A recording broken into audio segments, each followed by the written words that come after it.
Кутман кеч, арыбаңыздар ардактуу телекөрүүчүлөр, Музлайф кайрадан сиздер менен биргеликте. Мен Расул Жумашев. Бүгүн жакшы бир эфирдин алкагында мейк курабыз деген ишеничтебиз.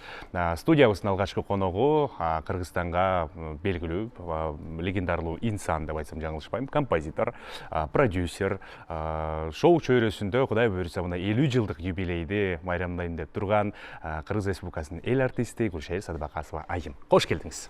Кудай кушмак кылсын. Саламатсызбы да бир жолу? Маанайыңыз жакшыбы? Жаңылыктар кандай болуп атат?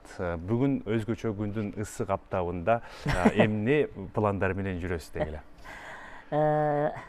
Жакшылыктарга келгенбиз. Мен мурда күнү учуп келдим. Жакшылыктарга катыштык, Кудай буйрса. Кыргыздын жакшылык тойлору көп го. Ооба. Анан катыштары көп дегендей барып келип ушул жакшылыкка келип. Анан Кудай буйрса мына силердин коногуңар болуп отурам. Андан кийин дагы бир жакшылык, анан бир эс алуулар турат. Жакшы миссияларыбыз бар алдыда, Кудай буйрса. Сонун. Эми азыр кадр сыртында дагы айттым бул нерсени. Келатсам айдоочу байке айтат. Гүлшайыр Садыбакасова айым менен эфир болот деп сүйлөшүп калдык.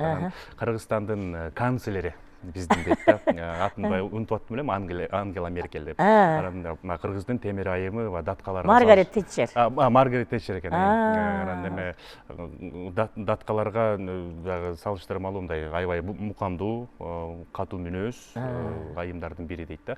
Анан бегеле мен ушул сиздин балалык кезиңизден баштагым келип атат. Бүгүнкү эфирде Кудай буйрса алдыда 1 сааттык эфир болгон турат. Тарыхчадан биз көз чаптыралы. Алгачкы сиздин психологдор айтышат да, бала кезде ким эмне менен алектенсе, кийин келечекте да ошо менен көбүрөөк түрдө алектениши мүмкүн дейт да. Ушу бир балалык кезиңизден баштап берсек. Чындап эле психологдордун айтканына кошуламын да. Себеби мен ошо бала кездеги кыялданган кесиптеримдин баарына аркаладым десем болот да. Сонун. Бирөөсүнү баягы чыныгы кесип, туруктуу кесип деп эсептесек, калганын кошумча кесип кылып туруп, ошо бала кездеги кыялдарымдын баары аткарылды да. Ошого ойлоп коем да, ошо психологдордун айтканы, кээ бир баягы ойлялардын айтканы, билермандардын айткандары туура чыгат экен депчи. Эми балалыгым ушул Кыргызстандагы бир толтура айылдарыбыз бар да, райондорубуз бар. Ошол карапайым эле айылдагы бир карапайым үй бүлөдө төрөлгөнмүн. Апам да, атам да мугалим болгон, экөө тең. Экөө тең башталгыч класстардын мугалими болчу. Ошол үйдө төрөлүп, анан алар жумушка көп кетчү дагы, биз чоң энемдин кароосунда калчубуз. Анан чоң энемдин аты Мичурин, өзүнүн аты Жамбы, бирок эмнегедир Мичурин аял деп коюшат эле да. Айылда көрсө, аябай бактыкчу экен да. Анан гүл отургузчу экен. Анан бара-бара билип атпайм анычы. Анан дубалдын астында бир укумдай да жер калчу эмес да. Ошол жерге да гүл отургузуп койчу да. Анан баягы жай күз жадыраган сонун күндөрдө гүлүбүз, коробуз гүлгө толуп турчу да. Жапжашыл болчу экен да. Жапжашыл, анан гүл. Кызыл, тазыл, түркүн гүлдөр үйүбүздө бажырап турчу да. Анан ошону көргөнү көп киришет эле. Кошуналар, анан мектептеги мугалимдер. Себеби биздин үй менен ошол кездеги мектеп 8 жылдык мектеп эле, Стрелков атындагы жармаш тийип турчу да. Бири-бирибизге. Ошондуктан биз баягы мектепке деп деле саргарып көп баспадык да, үйдөн чыгып эле мектепке кирип кетчүбүз. Анан балалык кезим чоң энемдин койнунда чоңойдум. Эмнегедир ошондой кылып чечим чыгарышкан экен ата энем. Чоң энем өзүнчө жашачу да, маңдайда, анан ата энем өзүнчө. Ошентип чоң энемдин тарбиясын көбүрөөк алдым. Көбүрөөк мээрим алып турсуз да. Көбүрөөк мээрим алдым. 1-класс, 3-класска чейин чоң энемдин жанында болдум. Кийин анан балдарга аралашып, анан үйгө аралашып, чоң энем да биз менен чогуу болуп калды. Ата энелерибиз менен чогуу болуп калды. Сөзүңүзгө аралжы, тайыны чоң эне менен өскөндөр көбүрөөк эрке болот дешет да, негизи балдар. Анан сиз өзүңүздү негизинде эрке деп билесиз. Жок, мени эрке өстүрүшкөн жок. Себеби чоң энем дагы аябай тартипти катуу кармаган аял эле да. Тайынем эркелетчү. Чоң энем кийин мен азыр өзүмдү чоң энем тарткандай сезем да. Военный болчу да, мындай согуштук тартипти кармаган аял болчу. Эбитчиликте болду мага. Канчада туруш керек, канчада жатыш керек, канчада тамак ич керек, баары регламент эле да. Ошону аткарбасаң балегетке калат элең да. Ошону аткарып жүрүп, мүмкүн мен ошондой тартипке тарбияландым окшойт деп ойлойм да. Анан кадимкидей эле садик деген ал кезде жок эле, балдар бакчасы. Үйдө тарбияланып, үйдө өсүп, чоңоюп, анан ошол мектепке барып, 1-класстан баштап 8-классча ошол мектепте окудум. Анан кийин 9-10 классты Ленин атындагы орто мектеп деп кийинки айылдагы мектепке барып окудук. Ал кезде шарт ушундай болчу. Анан окуганда кандай окудум? Окуганда жакшы окудум. Атаандашы окуганды жакшы көрчүмүн. Атаандашы бар болчу. Анан атам менен апамдын мугалимдердин кыздар балдары жакшы окуш керек дегени мыйзам болуп, баягы кулагыбызга сиңип калган да. Уят болбош керек, биз үлгү болушубуз керек. И балдар силер де үлгү болушуңар керек десе, үлгү болушубуз керек экен деп баягы бала биринчи укканды мыйзам түрүндө кабыл алат да. Демек ата энең айтса ушундай экен деп. Ошого аябай аракеттенип, жакшы окуганга аракеттенем. Бирок ошол эле учурда өтө шок болчумун. Анан ошо мектептеги өздүк көркөм чыгармачылык кружокторуна, анан спорт кружокторуна активдүү катышчумун. Өтө актив. Мен баскетболдон аябай жакшы ойнойм. Кийин ошол баскетбол боюнча дагы мектептер аралык сынактарда сөзсүз биринчи орунду жеңип жүрдүк да. Ушунчалык биздин команда күчтүү болчу, мектептин командасы. Андан кийин эркин өстүк, бизде эч ким баягыдай кысымчылыкта өскөн жокпуз. Каалаганды сүйлөп, каалаганды эркин айтып, ойноп. Анан ошол кезде эле баягы шоктугум көбүрөөк болгондуктан мен оюнга көбүрөөк берилчүмүн. Oyun suğa varsam dele oynap ketip kalçımın. Malga çöpkö alıp kelgeni varsa dele oynap ketip kalçımın. Şunday жактарым көп болчу. Апам аябай тилдебейт эле, бирок атамдан жакшы эле кыска келтектерди жеп, строгий мындай кылган баягы сөөмөй кезөлөрдү өтө көп көргөнмүн да. Бирок жакшы окудук, жакшы окуп анан Кудайдын буйругу экен, окууга жөнөш керек болуп калды. Мен өзүм эмнегедир эле ушул музыкага жакын болуп чоңойдум. Себеби биздин үйдө мындай жекшемби күндөрдүн биринде эс алуу күндөрү сөзсүз концерт болот эле да. Апам жакшы тамак жасайт эле, же плов, же манты, же ушундай. Аны жегенден кийин анан эми өзү темир комузду алып, өзү ойноп калчу. Анан күүлөрдү аябай курама күү ойночу экен да, аны кийин билип атпаймынбы. Анан атам да комузду ойнойт эле. Бирок бир эле күү бирчү. Тайчыдан тайчы деген күүнү ойнойт эле. Ошону кайталап ойной берет эле, бирок биз ошону муюп аябай бир жакшы көрүп укчубуз да. Анан эми кана балдар кимиңер ырдайсыңар десе, анан бирден туруп алып ырдачубуз. Ыр билбегендер баягы эмне деп коет, стишок айтчубуз да. Жаттаган ырларыбызды айтчубуз. Мына ошентип бизди эмнегедир ата энем ушундай өстүргөн да. Ошонун уламбы музыкага болгон баягы каалоо, музыкага болгон кумарлануум ошо жаш кезимден өсүп калды. Бирок 98-жылы, 97 же 98-де анда телевизорлор жаңы чыга баштады, кара телевизорлор. Черно-белый деп коет го. Анан биздин көчөдө айылдан атам алып келди. Эң биринчи телевизорду. Кичинекей эле ящик телевизор, бирок кара көрсөтөт экен. Айылдын баары сиздерге айыл ошо көчө ошо көчө толук келип отуруп, анан биз өзүбүз батпай, адамдардын артында туруп мойнубузду созуп атып көрчүбүз. Ушунчалык мыймандостук, ушунчалык кичпейилдик, ушунчалык адамдардын жүрөгүнүн кенендиги мен азыр таң калтырат да. Биздин мейманкана бүт элек болчу, ал мейманкана деп койчубуз, ал пол боло элек болчу дейм. Такта эле таштап койгон. Тактайдын үстүнө эле таарчалар таштап койгон. Ошол жер клубка айланды да, кичинекей.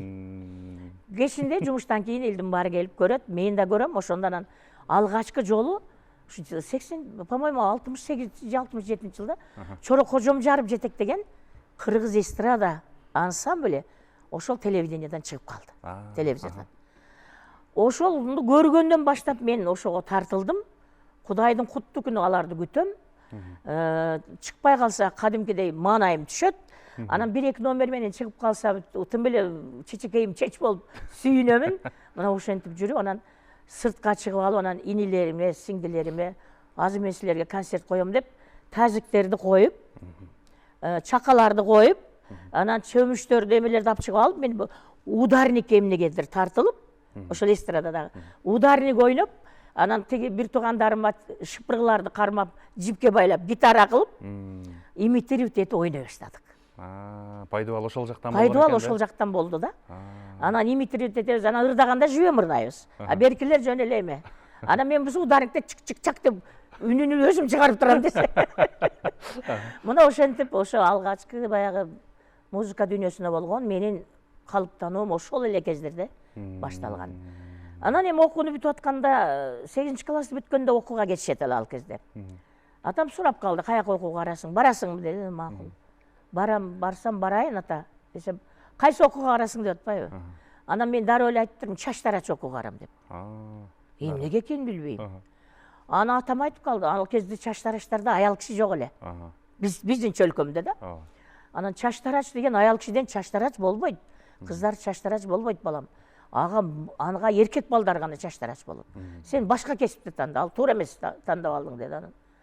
Магазинчи болом дедим. Себеби биздин тууганыбыз жаныбызда кошуна магазинчи эле да Алишер акабыз.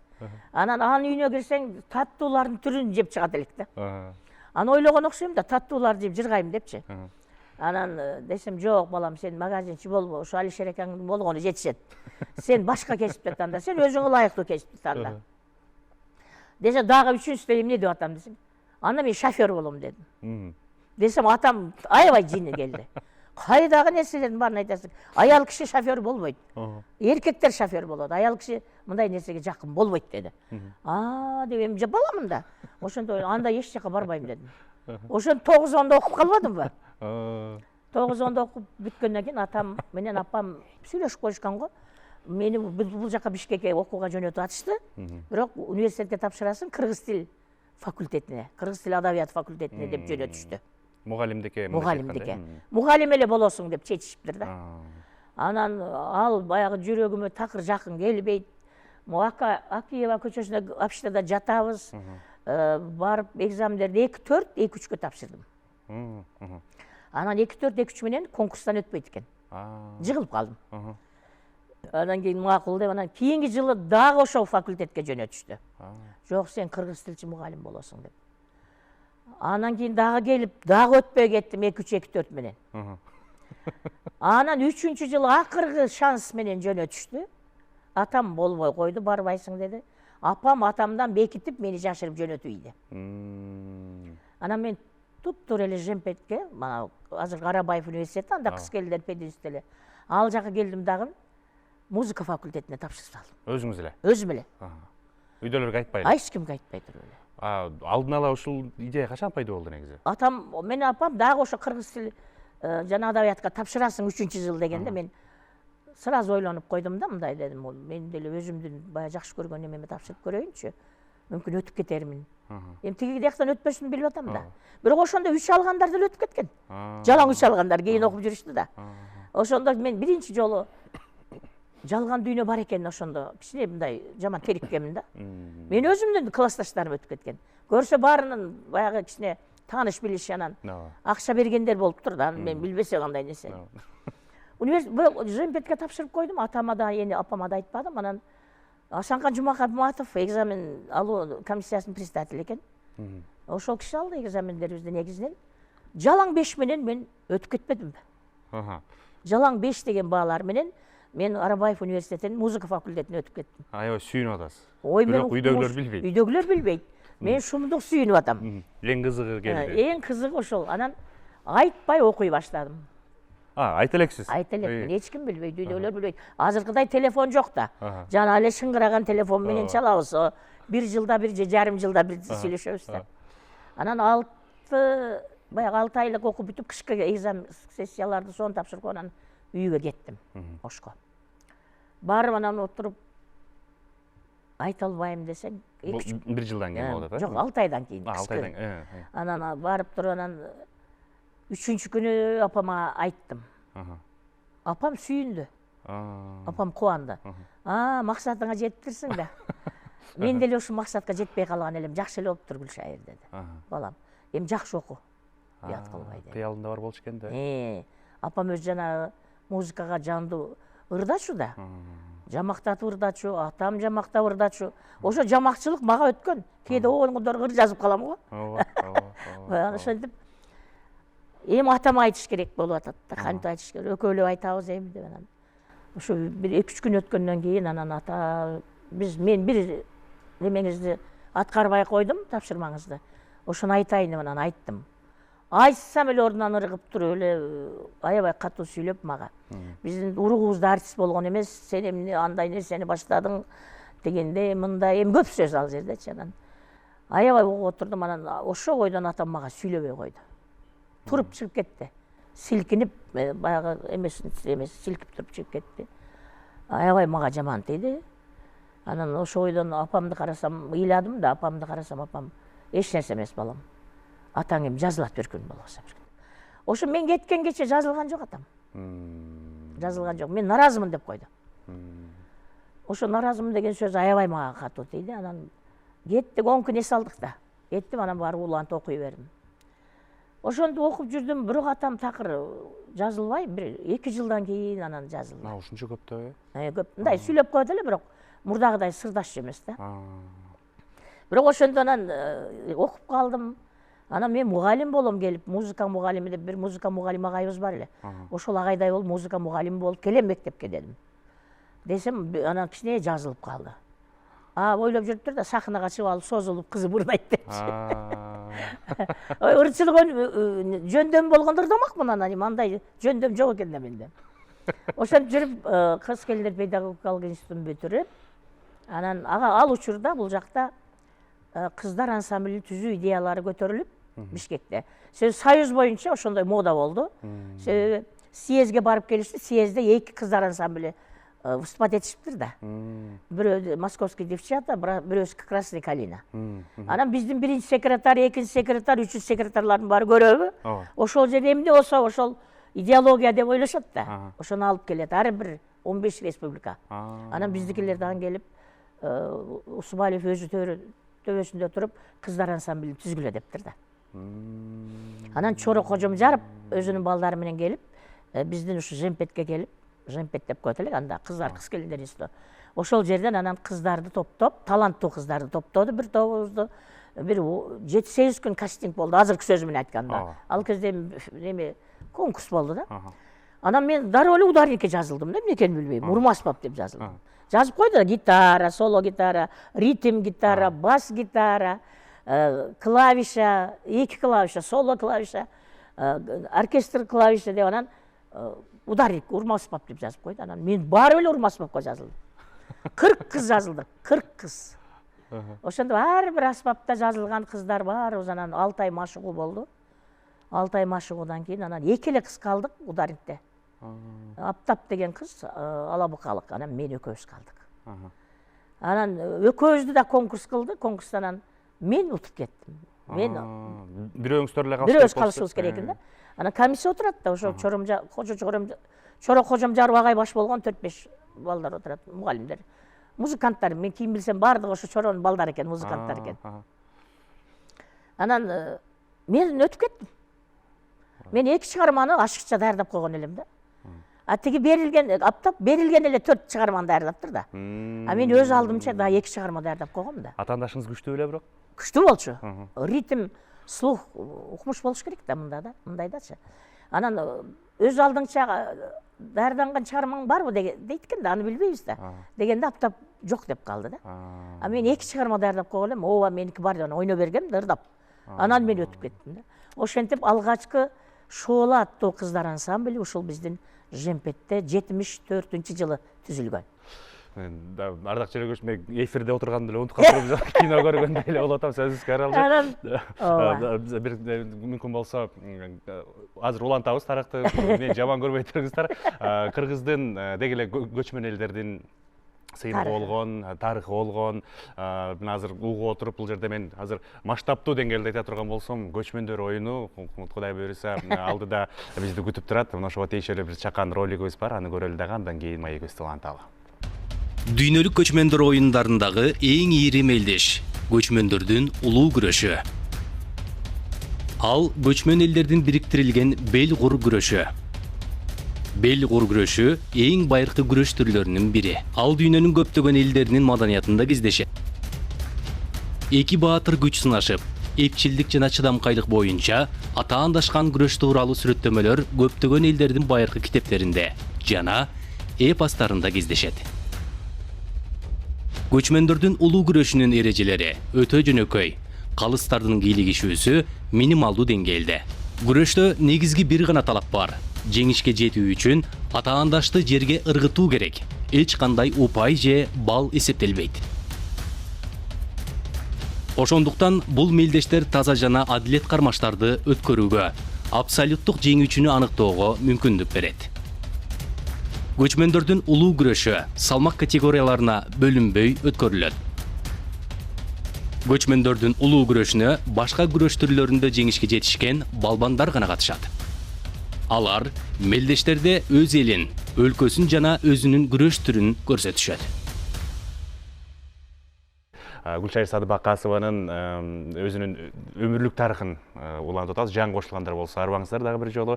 Азыр биз алгачкы ошол студенттик кездериндеги көз ирмемдерге баш багып атабыз. Сиз менен чогуу болуңуздар. Сөзүңүздү кесип койдум окшойт, кечирип сурайм. Уланта берсек болот. Ошентип анан ансамбль биринчи эле выступлениясында, биринчи эле чыгуусунда могу Панфилов паркында Жайкы театр бар эле, 400 адам бата турган. Ошол жерде бет ачар концертти беребиз деп пландаштырышыптыр. Эми мен алда жашпыз да, биз билбейбиз. Биз ойногондо эле билебиз да.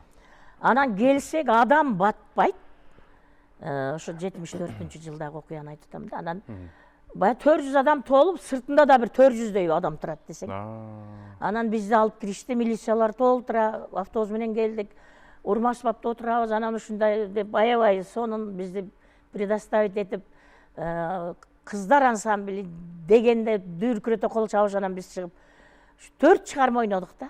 4 чыгарманы. Сон туруп алышкан элдер кол чаап атышат. Эми бул бир жаңылык болду да, ушу кыргыз эстрадасынын тарыхында бир жарк этип жанып чыккан бир чолпон жылдыздай болуп эле чыга келдик да. Анан 4-түнчү ырдырдаганда эл басып кетти. Сахнага чыгып узучу, сырттагылар кирип, анан милициялар бизди, милиционерлер бирден көтөрүп алып кыздарды эшикке алып качып чыгып кетишти. Сыртка чыгып эле бизди автобуска салды. Ошол менен ызы-чуу болуп концерт болбой калды. Аспаптарыбыз эмне болгон кийин алып кетишиптир балдар. Жетекчибиз өзү баш болупчу. Анан ошентип алгачкы тушоу-кесип концертибиз 4 эле номер менен, бирок Кыргызстанга дүң кетип, андан кийин ушул биздин УТРК, КТРК ал кездерде бир эле телевидениябыз бар эле. Ушу телевидение бүт дүйнөгө, бүт Кыргызстандын чет жакасына чейин жаңылыктарды да бар нерсени жеткирип турчу да. Анан ал телевиденияга дароо чакырышты, биз телевиденияга келип, бул жерде запись кыла турган студия бар экен астында. Ал жерде жазышты, анан ошо телевидениядан чыктык. Телевидениядан чыкканыбыздан кийин анан чындап эле дүңгүрөп кеттик, аябай шоолар, ушундай шоолар болуп, кандай уяттуу меймандар келсе ошол жерде биз выступать этебиз. Анда азыркыдай фонограмма жок да, балам. Баары жандуу, жалаң музыканттарыбыз, жандуу ырдашат, жандуу ойношот. 5 кыз артта ойнойбуз, 4 кыз алдыда ас жакта ырдайт. Ушу форматта 74, 75, 76 биз аябай элибизге, журтубузга кызмат кылдык. Гүлшайыр апа, кечиресиз, сөзүңүзгө аралжы, онтип электе сурап калсам болобу? Бул сиздин баягы шоу чөйрөсүндөгү алгачкы кадамдарыңыз болот. Алгачкы кадамдар. Анан ошол кездеги эмоцияларыңызды айтып бере аласызбы? Мага кызык болуп атат да. Анткени азыркы эми интернет заманында жылыс болуш жеңил болуп калды. Ал кезде телевидение эмес, элдин астына концертке чыгуу деген оңой маселе да, негизичи. Ошол алгачкы сезимдериңиз тууралуу бир айтып бериңизчи. Алгачкы сезимдерибиз ошо биринчи концертибизде, биринчи номерибизде 3-4 жолу адаштык да. Сүрдөп кеттик, аябай сүрдөп. Эл толтура да. Анан мындай толгон 400-500 адамды карап турган көзү адамды кадимгидей баягы сүрдөтүп, адамды кадимгидей энергиясын алып коет экен да. Бирок ошондо деле мен баягы негизги ритмди мен кармагандыктан өзүмдү баягы тарбияланганмын да мен, баягы тартипте. Ошо тартипте мен ударникти точно так алып берип турдум. Кыздардан гитарада адашып атышат, Ямахада адашып атышат. Күлүп тургула деп үйрөткөнбүз да, күлүп турабыз деп ушинтип жаркылдап жайнап алгачкы концертти бергенбиз. Албетте элдин сүрү, элдин сыны бул аябай чоң экзамен да. Ошол экзаменден биз аябай жакшы өткөнбүз да ошол кездечи. Анан көп жерлерде концерт болду, көп иш-чаралар болду. Ошол жерге барганда күндөн күнгө такшалып отуруп, анан баягы азыркы тил менен айтканда профессионалдуу жамаатка айландык, профессионалдуу музыканттарга айландык да.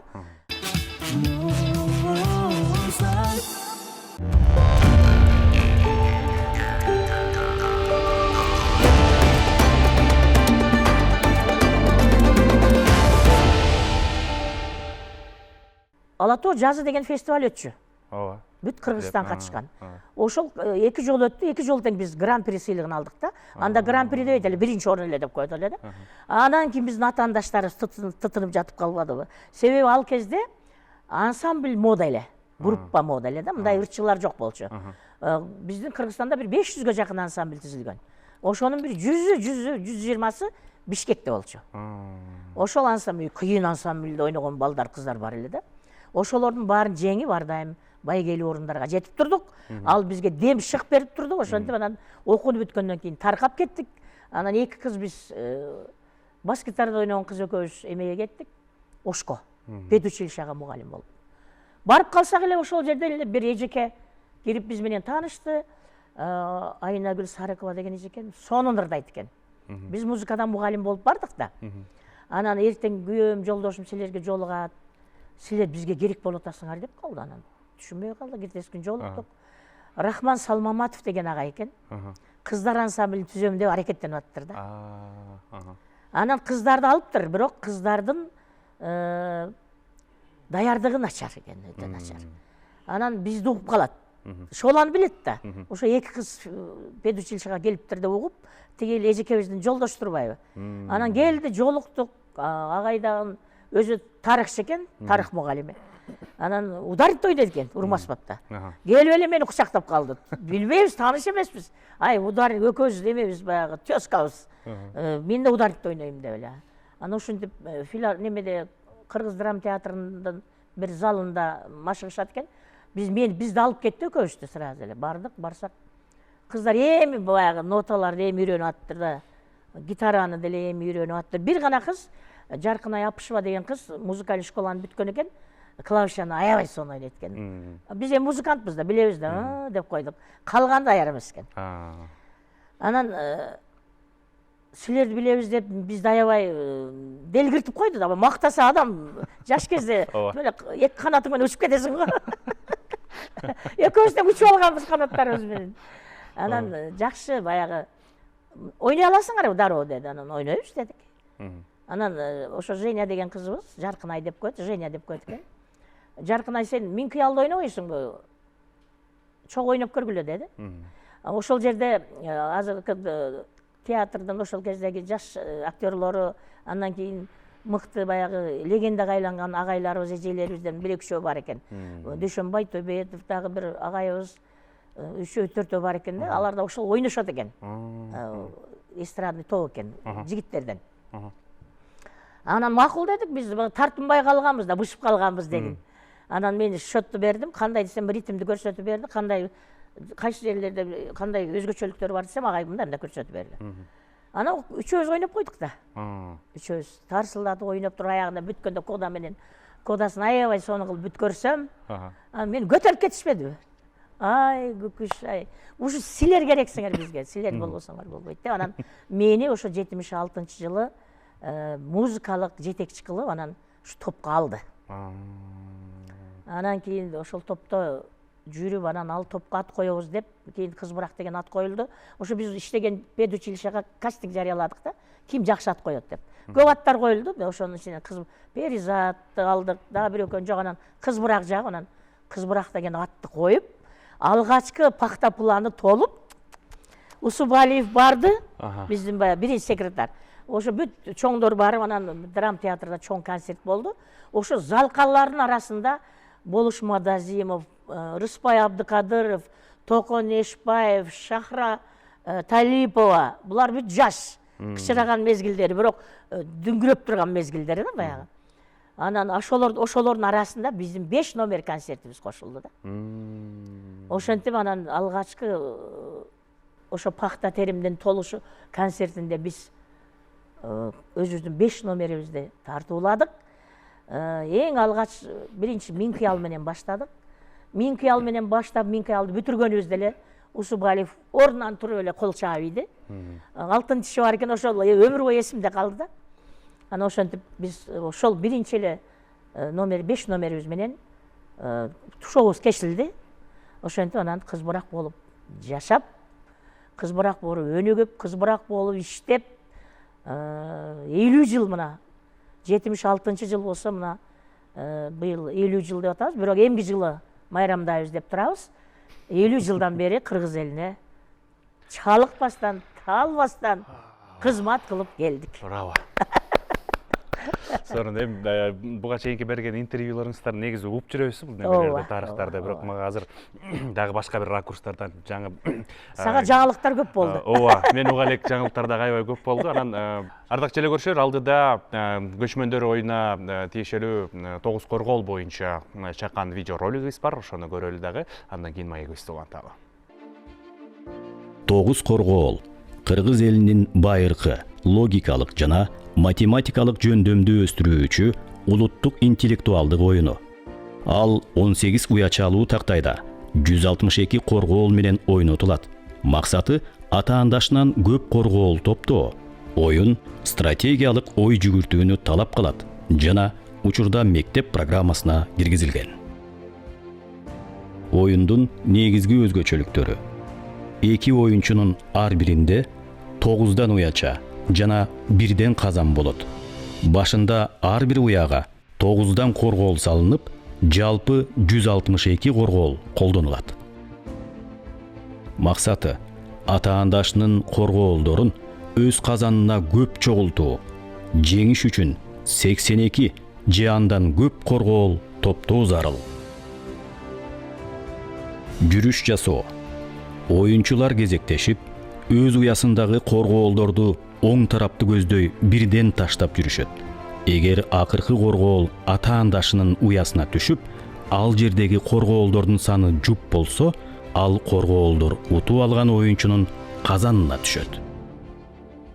Туз алуу: эгер акыркы коргоол атаандашынын уясына түшүп, ал жердеги коргоолдордун саны 3кө жетсе, ал уя туз деп аталып, ал уяга түшкөн баардык коргоолдор ошол оюнчунун казанына кетет.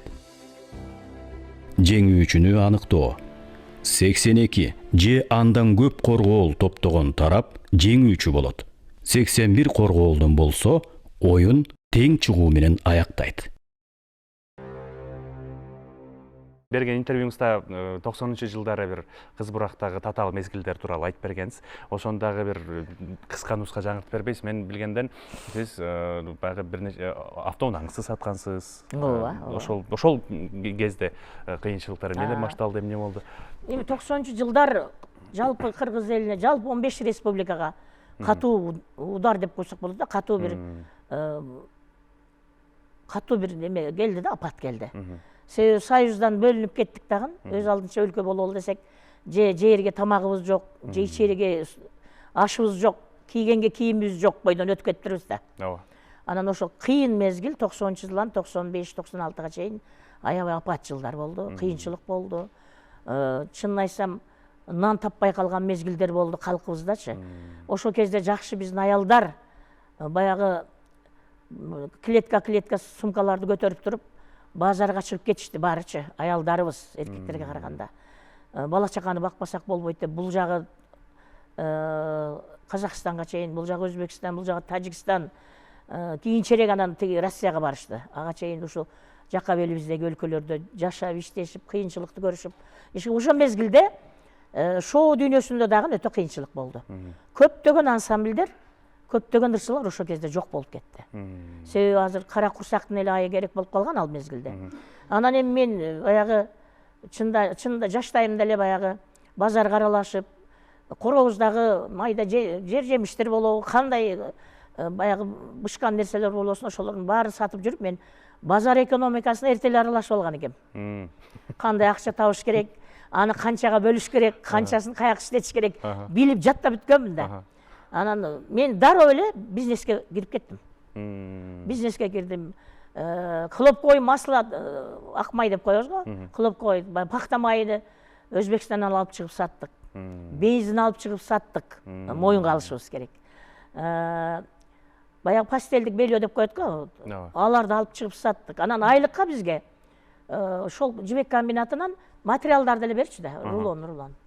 Ошолорду базарга алып чыгып саттык жашаш үчүн. Бирок ошол мезгилдерде топту алып калыш менин милдетим болчу да. Себеби топту алып калбасак, бүт маданият талкаланса, анда жашоо тескери нугуна өзгөрүп кетмек да.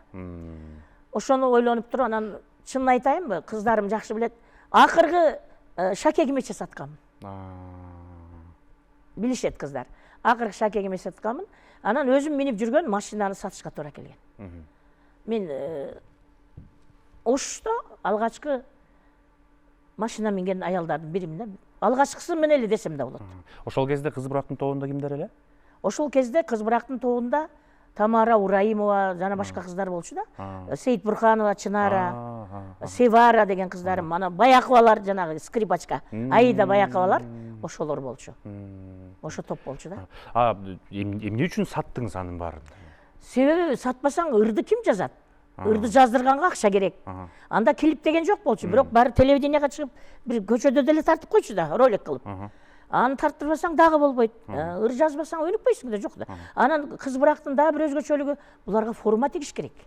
Ооба. Эркек балага 2 форма менен концертке чыгарып берсең бүт ошо менен. Толук кандуу өзүңүз каржылап аткан экенсиз. Өзүм жалгыз каржылагам. Анан кийин форма тиктиргим келди, кыз буракты мен көтөргүм келди. Себеби кыз бурак уже басаңдап кетти да. 94-жылгача басаңдадыбы? 94-жыл анан мен кыздардын баарын топтоп, мына Гүлнара, Айжамал, Кенже, Оксана, анан оркестрдин кыздары, толтура кыздардан барын жаңылап алдым кастинг менен. Анан эми аларды андан ары өнүктүрүш үчүн сөзсүз түрдө акча керек. Акчаны ким берет? Акчаны мамлекет бере албайт, мамлекет талкаланып атат. Ишканалар бүт талкаланып атат. Ошо биз иштеген ошо жибек комбинатыдагы песакка кирип, аны да талкалап атышат.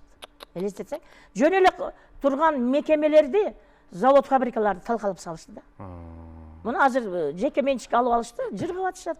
Элдин мүлкү ошонун баарычы. Мен ошого наразы болуп жүрөм, эми наразы болгондо биздин колубуздан эмне келмегиле. Бирок ошондой жагдайда анан мен барын сатып туруп, анан 10 күн күнү түнү студияда отуруп 30 чыгарма жаздык. 30 ыр жаздык. Анан композиторлор менен иштейсиң, оюнчулар менен иштейсиң, студия менен иштейсиң, аранжировка менен, звук менен толгон токой иште. Ошонун баарын жасап туруп, анан биз шарт этип туруп кеттик деп туруп, анан бир автобус алганмын. Анда мындай келет да, ана мурду мындай болуп кетет го, илгерки эски автобустар. Булушка автобустар. Булушка деп эле. Батинка. Ошол автобусубузга түшүп алып, анан гастролдоп кеттик. Эл аралап. Элдер ыйлап жатты биз барсак. Эй, барсыңарбы депчи. Ушундай мезгилдер башыбыздан өттү. 2000-жылга чейин өтө кыйын мезгил болду. Өзүбүздү өзүбүз биз актай алган жокпуз. Актабасак дагы жашап калдык да. Бир Садык Шернияз министр болуп турганда эң сонун бир сөз айтты да. Мен жаңы кирдим да, кирип куттуктап, анан бир маселелер сүйлөшсөк, мен сизди өтө сыйлайм эже деди. Бүгүнкү күндө Кыргызстанда 2 эле топ жашап жатат. Элге маданий эстетикалык тарбия берип жаткан. Десе мен түшүнбөй турам дагы элечи. Ооба, кайсы экен алар дейм. Десем, айтыш коому кыз бурак деди. Айтыш коому жана кыз бурак деди. Көрсө байкап жүрүптүр да. Жашып мен эптеп жулкунуп баягы кыз буракты көтөрүп жүргөнүмдү. Анан ал айтыш коомун түзгөн экен. Айтыш коомун түзүп чыгарып аткан мезгил болчу да. Анан чындап эле аябай ыраазы болдум. Ушуну байкаганда билгенде адамдар бар экен деп ыраазы болуп, мен министрге ыраазы болуп чыкпадымбы. Андан бери дем аласың да, андан энергия аласың андай сөздөрдөнчү. Жаратылышым ошондой да, бирөө жакшы сүйлөп койсо да, анан жаман сүйлөп койсо да, назлоо жасаган бир өзүм немем бар да. Мүнөзүм бар. Аябай тепкен күндөр болду. Міне ушундай эле жыргап эле конфет жеп чоңойду Гүлшайыр эжем дейсиңби? Жок. Тепкен учурлар аябай көп болду. Азыр деле билдирип этеп турушат. Бирок баарын жеңишке туура келет. Жеңбесең сени жеңип салышат да. Ошондуктан жеңгеним мен ошондой кырдаалдарды эмгек менен эле жеңдик. Мына сага азыр көрсөтөм деп туруп 10 ырды жазат элек. Анан кайра дөңгөрөтүп туруп алып чыгат элек да. Жаңырларды. Анан эле ошолорго ок болуп сайылып калчу да. Анан элдин ыраазычылыгына бата берчүбүз. Эл кош колдоп, могу жерге концерт 20 күн концерт бергенбиз да. Мына дворец спорттагыбызга афиша бир 5-6 эле афиш илгенбиз. Ошо 20 күн концерт берген күндөрүбүз такыр эстен чыкпайт. Театр, мына филармонияда 10 күн концерт берген күндөрүбүз эстен чыкпайт. Аны жөн эле айтып коюп, Эртең бүрсү күн, аны бүрсү күн дагы концерт болот, келе бериңиздер деп коюп концерт бергенбиз. Мына ушундай элдин кадырлоосуна, элдин сүйүүсүнө ээ болгон жылдарды биз аябай сыймыктануу менен, аябай кубануу менен эстеп, анан жасаган эмгегибизге ыраазы болуп келебиз. Эмгегибиздин баары эл үчүн болду, маданияттын өнүгүшү үчүн болду. Жана кыздардын талпынып маданият чөйрөсүнө, искусствого тартынбай кирүүсүнө биз жол ачтык. Жол ачып бердик. Себеби ага чейин кыздардын маданиятка, ырчылык, искусствосуна аралашышы бир аз татаал болчу. Биз толук жол ачып бердик, андан кийин мына дүркүрөгөн канчалаган кыздар, балдар биздин жолубуз менен мына бүгүн өнүп өсүп отурат. Сонун. Азыр дагы кыз бурак тууралуу бир нече суроолорум бар. Кыз бурактын өзгөчө атуулдары менен, анан кыз бурактын баягы эң түшүмдүү популярдуу болгон мезгилдер тууралуу дагы, кыйынчылык тууралуу сүйлөштүк. Ал дагы түшүмдүү жылдарды тууралуу сүйлөшөлү. Музыкалык чыгарма болсун азыр, андан кийин эфирибизди уланталы.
Кутман кеч жаңы кошулган теле көрүүчүлөр болсо арыбаңыздар дагы бир жолу. Азыр биз Кыз Бурактын тарыхы боюнча, эми белгилүү тарых боюнча сүйлөшүп атабыз.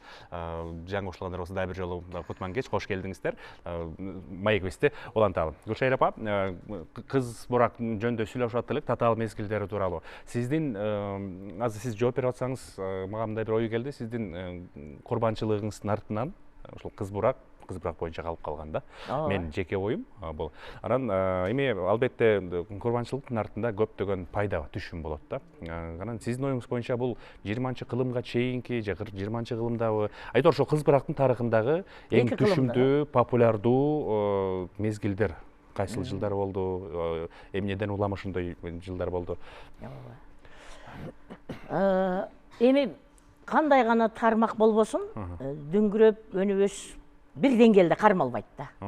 Бир өнүгүп өскөн, бир канат сермеген мезгил болот. Анан тыныгуу мезгилдер болуп турат да. Ооба. Ошондой мезгилдер биздин деле башыбыздан өттү, далай. Себеби кыздар ансамбли болгондуктан ал кезде жула качмай, ала качып кетмей деген бир оюндар болчу да.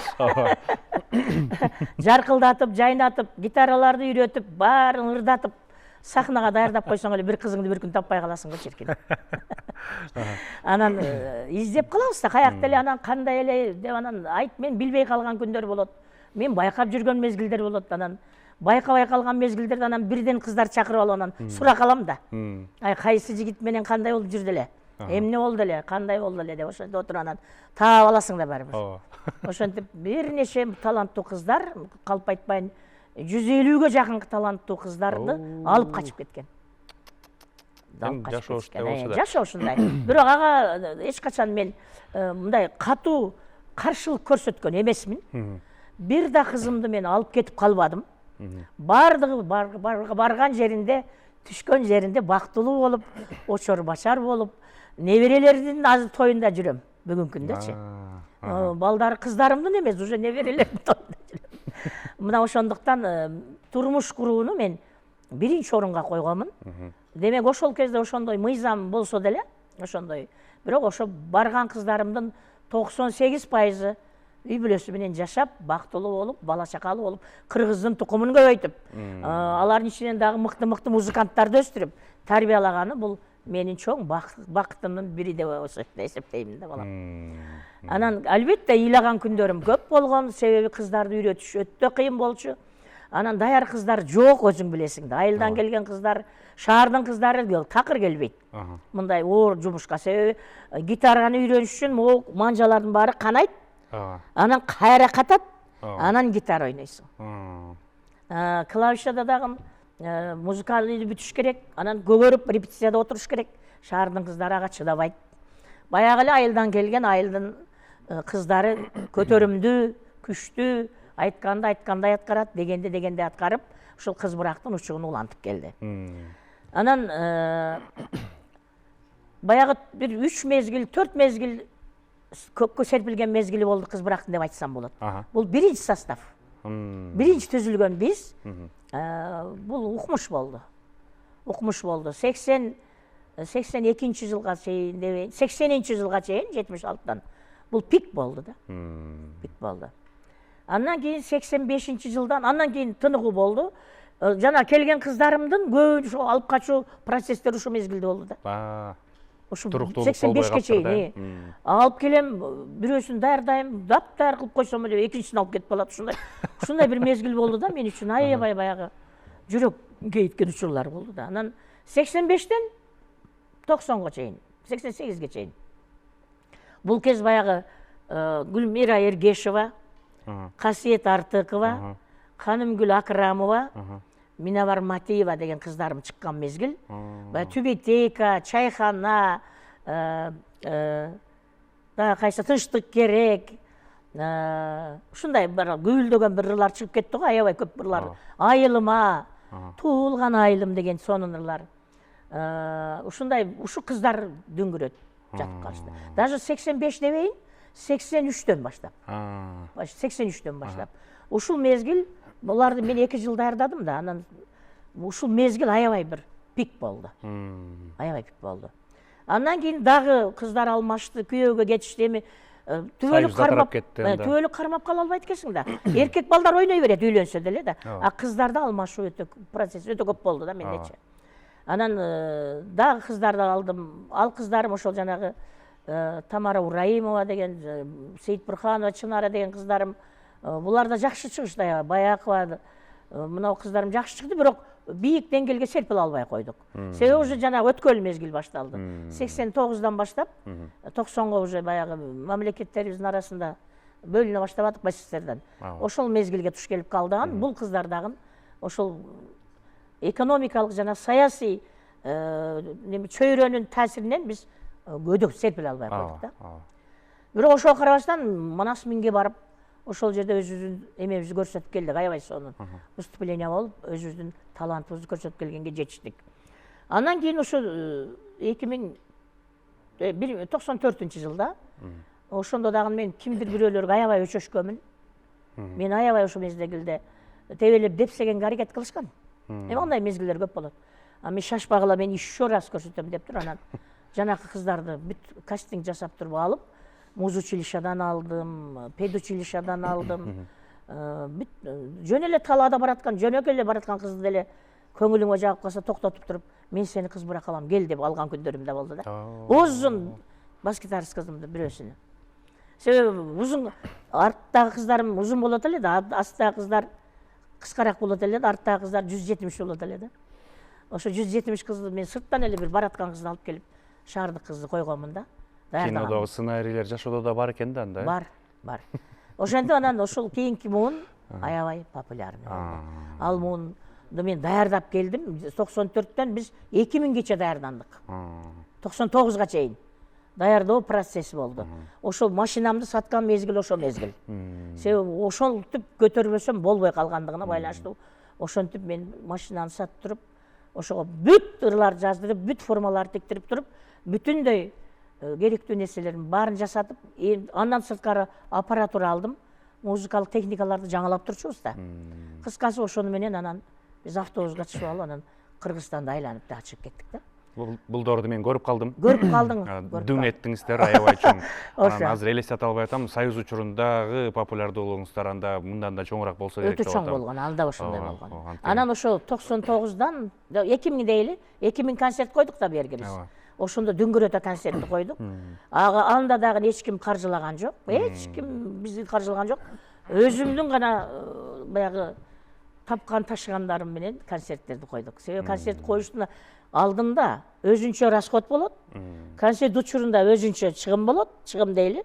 Анан концерт бүткөндөн кийин өзүнчө чыгым да. Чыгым 3кө бөлүнөт шоу бизнесте. Алгачкы чыгымдын баарын өзүм жасачумун да. Өзүм жасачумун. Жебейт элем, ичпейтсем мейли деп жасачумун. Бирок туура жасачумун ошонун баарын. Анан 2000-жылдан 2005-ге чейин өтө катуу популярный болдук. Ооба, аябай чоң. 2006-га чейин даже. 2005-2006 Айжамал менен Гүлнара турмушка чыгып кетти. Анан Кенже калды, Сайкал эми кичинекей эми өсүп келе жаткан. Анан эки кызды алдык, Мирана менен Айперени. Жакшы өдөгө көтөрө албай койдук.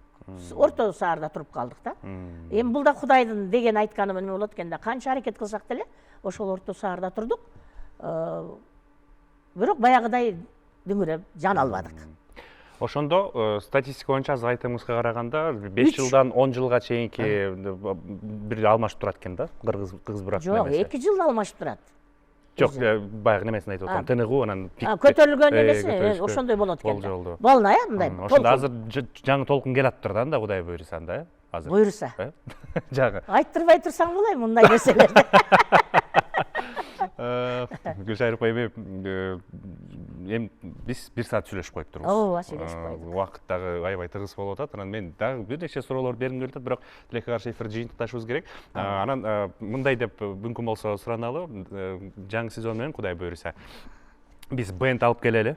ошол баягы урма аспап менен эми аспаптардын баарын көбүн деле ойнойсуз да.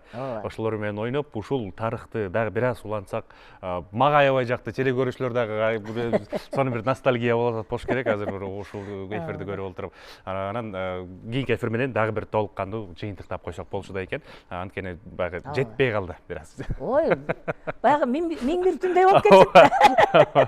Андыктан сизге бир эркин микрофон берели. Эл менен бир сыйра сүйлөшүп алсаңыз болот. Балким айта турган сөзүңүздөр бар. Ошо менен чынтыктай берели. Биздин элибиз өнөргө жакын, каада салт үрп адат, нарк населдерге жакын. Ошону менен өнүп өсүп келгенбиз ата бабалардан бери. Ошону менен мындан ары да өнүп өсөбүз, Кудай буйруса деген мыкты тилек менен жашайбыз. Элиме айтарым эми бир гана ыраазычылык. Терең ыраазычылык. Себеби ошо кыргыз эли колдоп, кубаттап, коштоп, кол чаап, бизге дем күч берип турбаганда биз өнбөй калмакпыз, өспөй калмакпыз. Ушул жакшылыктын баарыны жүрөгүнө жакын алып, ар дайым бизге күч кубат көрсөтүп турган, дем берип турган кыргыз калкыма ыраазычылык айтам. Кыргыз болуп жаралганыма ыраазымын. Себеби канчалаган кыйынчылык болбосун, канчалаган жакшы күндөрү болбосун, канчалаган оор күндөрү болбосун, элим үчүн, журтум үчүн деп ырларды жаратып, ар дайым тартуулап келдик. Элим журтумдагын дал ушул мен каалагандай кабыл алып келди. Элим бар болсун, жамандыктардан Кудай Таалам өзү сактасын. Ар дайым жакшылыктардын үстүндө болуп, каада салт үрп адатыбыз менен, музыка, манас, чыңгызыбыз менен түбөлүккө чейин жашаганды Аллахым насип этсин. Кыргыз эли бар болсун, бактылуу өмүрдө жашаганды ар дайым Кудайдан тилек кыламын. Мен сыймыктанамын элим менен. Вау, браво. Сонун, ушул өнөттөрдө эфирибизди жыйынтыктай беребиз. Гүлшайыр апа, сизге чоң ыраазычылык.